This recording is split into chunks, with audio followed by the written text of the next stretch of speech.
What helped me to transform my life is the work of the faith community. Now, I'm deliberately not saying church, and the title of this dialogue to this evening is "The Silent Drift: Why Good Men Slowly Stop Attending Church." I want you to shift your paradigm for a minute and don't think of the word church as a building or edifice where we go and just congregate. In fact, the meaning of the word church deals with people. It means assembly or called out ones, a faith community. You have to ask yourself the question, why would good men leave the faith community of believers? Okay. And I want to position it as one reason. When a man walks through the doors, he is under the impression and the guidance of God's Spirit that he will be supported in this location.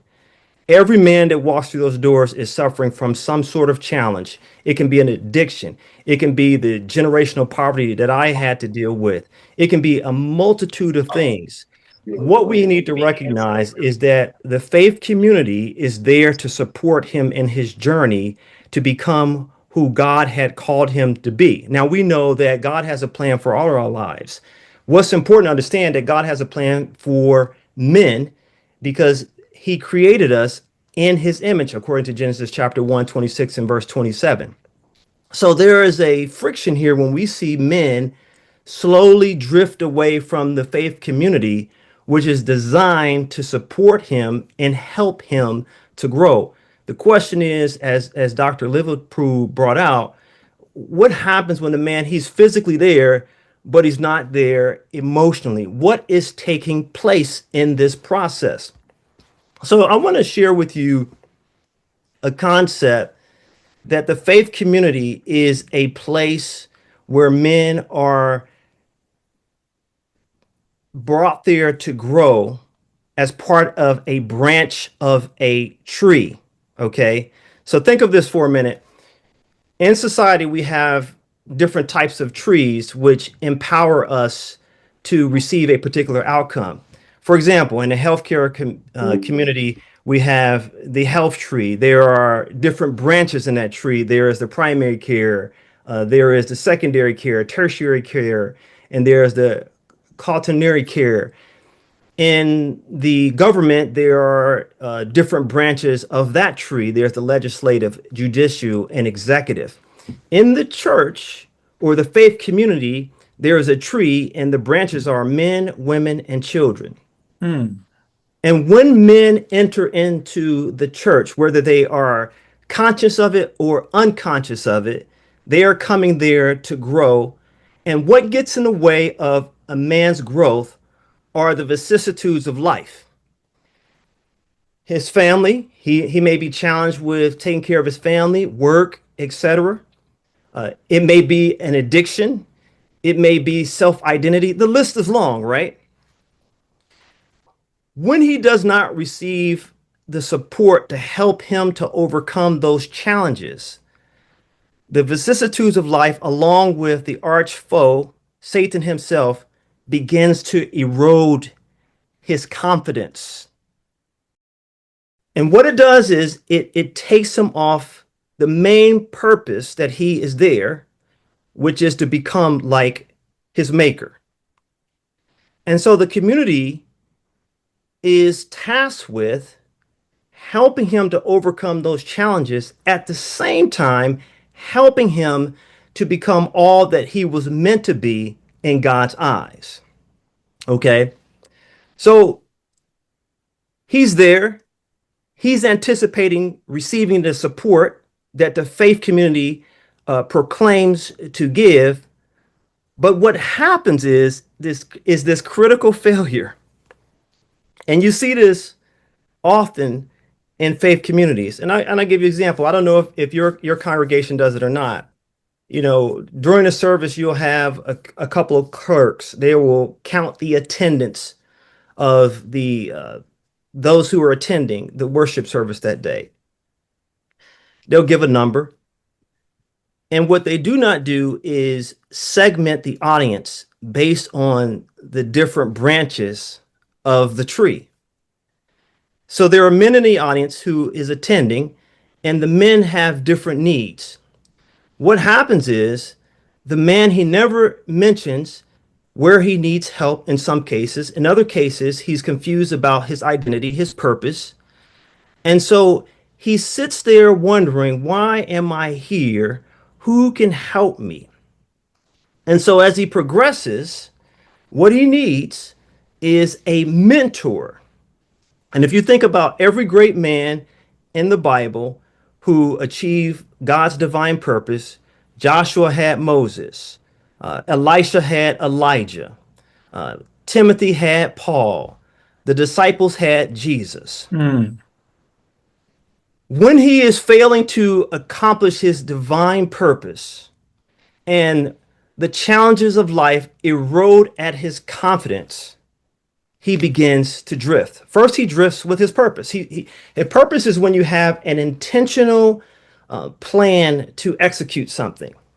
He questions himself. A lot of men would never tell you this because of societal projection of masculinity. Vulnerability is touted as being weakness. A lot of men will not tell you this. He begins to question his purpose there because he recognizes that, okay, these things that I am called to do, I cannot accomplish on my own. The greatness of his responsibilities. This is the first drift. So he starts to evaluate the faith community and wonders whether or not it is delivering what he needs. Then it starts to impact his emotional health, and he begins to have the emotional drift. Now this addresses the question that you were posing to us, Dr. Liverpool. um, he's physically there but not emotionally involved. He's slowly becoming detached because he's not attached to someone who's a part of the tree. And this is important, and I know we're using a metaphor, and I'm not trying to be sensational or cute here.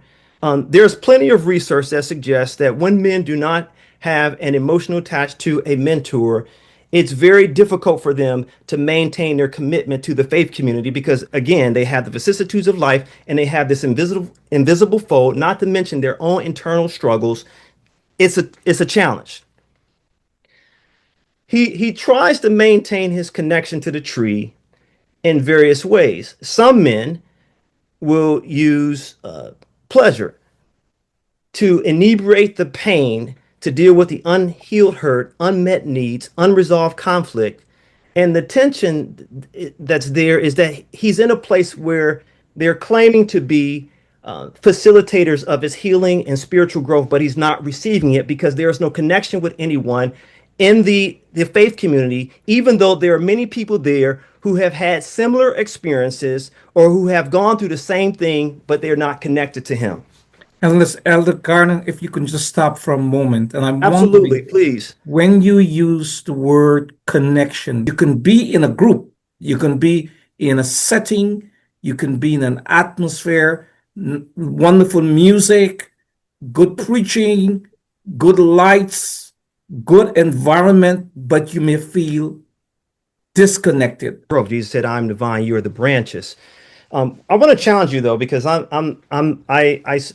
suspect that, and I want to be corrected on this, that probably you don't have a mentoring program for men at your organization. And if I'm wrong, challenge me on this. I welcome the challenge. Here's what mentoring should look like weekly. There should be a consistent effort. And my last sister, she said, of someone calling a Mm. man at least once, one man at least once a week, every week. There should be a consistent effort in asking what are the needs of that individual, young or old, doesn't matter. There should be an inventory taken of what we can do directly as a faith community and what we can help facilitate. I'll tell you a story real quickly. I worked with a brother many years ago who was addicted to crack cocaine. He was a member of the faith community. He had abused the relationships that supported him I was his last stop. He came to me with a garbage bag of his belongings, excuse me. We worked together and he wrestled with that challenge like you've never seen. Ultimately, he became a leader in a major corporation. He overcame the addiction he had to crack cocaine. The level of effort it took to help him to break that vice is what you fail to see today in our faith communities. And some, not all. I don't want to paint it with a broad brush. I don't want to make a generalization. In fact, the statistics say, according to Barna, that attendance by men is up by 43% compared to women's 36%. But the drift continues. What is lacking, what I'm trying to say is that we need to make sure that we intentionally understand the needs of men who are in our community. We need to be deliberate about reaching out to them, communicating with them, understanding how we can support them to help them to become all they were meant to be in God's eyes. There's also a figure, and this is coming from Barner, that says that when men and women, and this is of course a couple that's married, when men and women who are married and have children, 75% of the children will continue to engage in the faith community when they become adults. That number drops down to like 2 to 3% when the male figure is not involved. What I'm trying to say is that God has called men to be a key part of building up his community because he's playing the long game to build the kingdom of heaven. And what I want to challenge you guys to do, even this evening, and for the females, obviously, it is not always the best practice for you to reach out to him deliberately. I'm suggesting here strongly that another man engage him. But what I want to challenge you to do is write down the list of men that you know you have in your community and ask yourself, are we helping them to become who God has destined them to be in his eyes? So Dr. Liverpool, I don't know where you want to go with it next, but I do have just a few key things that we can do practically to support our men. You tell me how you want to do it. You tell me how you want to engage. I want to ask this question before you go there Yes, sir. and give the participants an opportunity to share. It's a great question. What would make church feel more meaningful rather than required? Very personal question. What would make church feel more meaningful rather than required? It's an obligation. I'm getting up and I'm going every Sabbath morning. But am I going there because it's meaningful or is it because it is required of me? What would make church more meaningful? Yeah, Go let me ahead. say so. Let me say something regarding to that. Um, Viktor Frankl said, when a man doesn't have a deep sense of purpose, he distracts himself with pleasure. We're all dealing with some sort of pain, some sort of challenge, and we project the best of ourselves. There's two of us in each of us, and we only want one of us to appear. And the reality of it is, when we come to the faith community, the vulnerability that we should exhibit is an Can you invitation. slow down? Hold a minute. I want you to say that again. We present, there are two of We us. present a facade of who we want people to accept us as being. And don't get me wrong, I'm not speaking in a negative. We present our best face because we want people to respond to that because we all need love. Me too. I have insecurities, I have challenges, I have fears, I have doubt and uncertainty. Let me just be clear on that. What we need to recognize is that by design, this is what I'm trying to say. By design, God wants us to be vulnerable so that we can help each other in areas where one is strong and the other may have a deficiency. By design, also by design, we know 2 Corinthians 12:9, he says, my grace is sufficient for thee, my strength is made perfect, and weakness, grace means favor. By design, God wants us to see that when we show vulnerability and weakness, that He is in the midst of us to empower us, not condemn us. And so when we come to the faith community, we mentioned so many beautiful things. And what I am sharing with you, as I said earlier, I'm a product of the product of people who admit it. Now, I'll give you an example. When I had as they say, a moral failing in my youth, I thought at that time, and the church took me through the process of censorship. Let me be real. And I thought at that time that judgment was coming, but really what was happening was an opportunity to help me to heal. And one of the elder members shared with me through the process of vulnerability, they had done the same thing when they were in their youth. And that helped me to change my perspective of the purpose of the faith community. So when you talk about cliques and all these other things that we project ourselves as being, which we should project ourselves as being better than we were yesterday because we're growing in grace, but we also need to be clear about the weaknesses that we have so that we can help other people understand how God has helped us to overcome that, and they can do it the same, do the same, they can receive the same, for themselves. Ask you this question, and maybe others can, jump in if they want to. Um, would you encourage people to be vulnerable, knowing that where they are, there is the risk of being taken advantage of? So there's the risk of reprisal, uh, being ostracized and ridiculed. And let me just be clear, there's always going to be someone who will do that.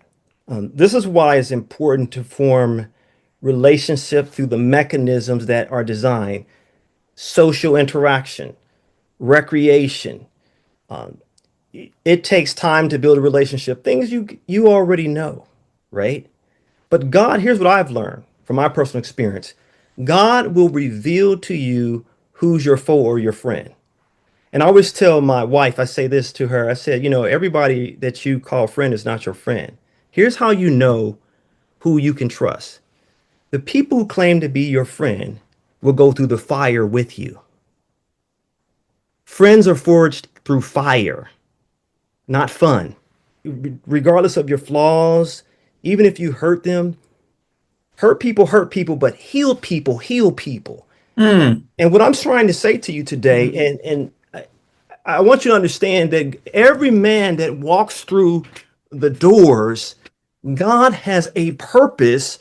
And if he fulfills that purpose, he will become an asset to the community that's hurting.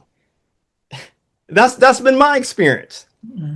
And I want to say this as we come close to our close. Each one of you, never forget this, each one of you have been ordained to facilitate the miraculous medicine of mercy and grace, because the Bible says we've been given the ministry of reconciliation. Each one of you to help lost young men like me to be a vital asset in depopulating hell in the spheres in which I serve, and that includes corporate America. Before we take the next two hands, I think what I hear you saying is that God can use broken vessels. He only uses broken vessels. I've never seen a perfect vessel. All right. You show me one. Amen. I've never Okay. seen a in fact, it's much more encouraging knowing that broken people help each other to be healed than to see someone who's never been broken can't even understand the context of my struggle. That's why Preach. we have cliques. Dr. Carol, is your hand up? Yes, I just have a quick question. If Jesus were addressing men uh, who have already, they're silently drifting as we started, what do you think he would say to them? I heard the admonition, and I believe he will say the same thing that Steve shared. He would say the same thing that you just shared, Steve, to the church. But what would he say to the men who have already drifted? I don't know if this question is for Steve or for anybody, but anybody, if you want to Anyone, attempt to answer. We have other people on the panel. My simple question is, he said, I'll never leave you or forsake you. He's omnipresent.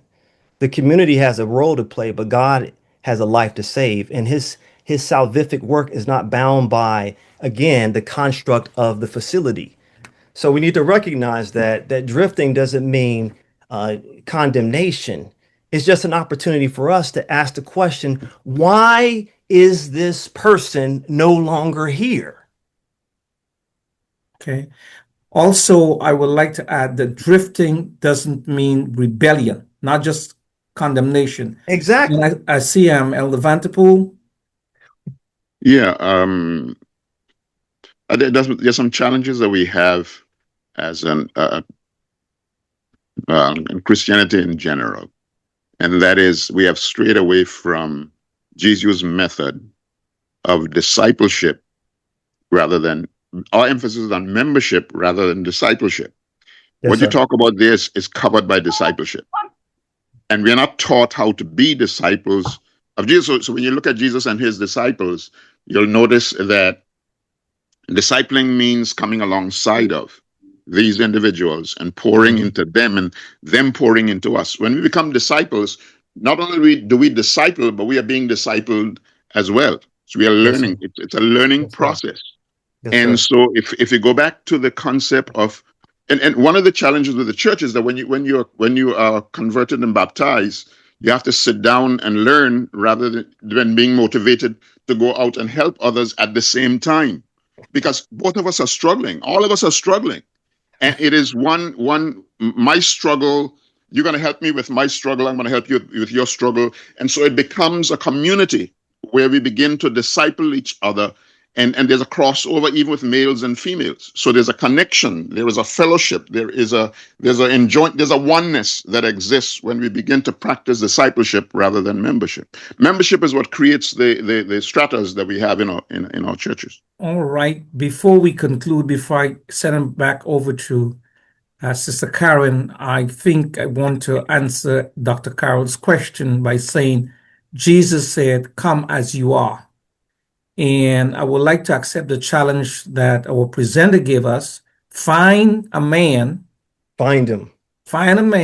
and start engaging, because the connection is what helps to stop the drift.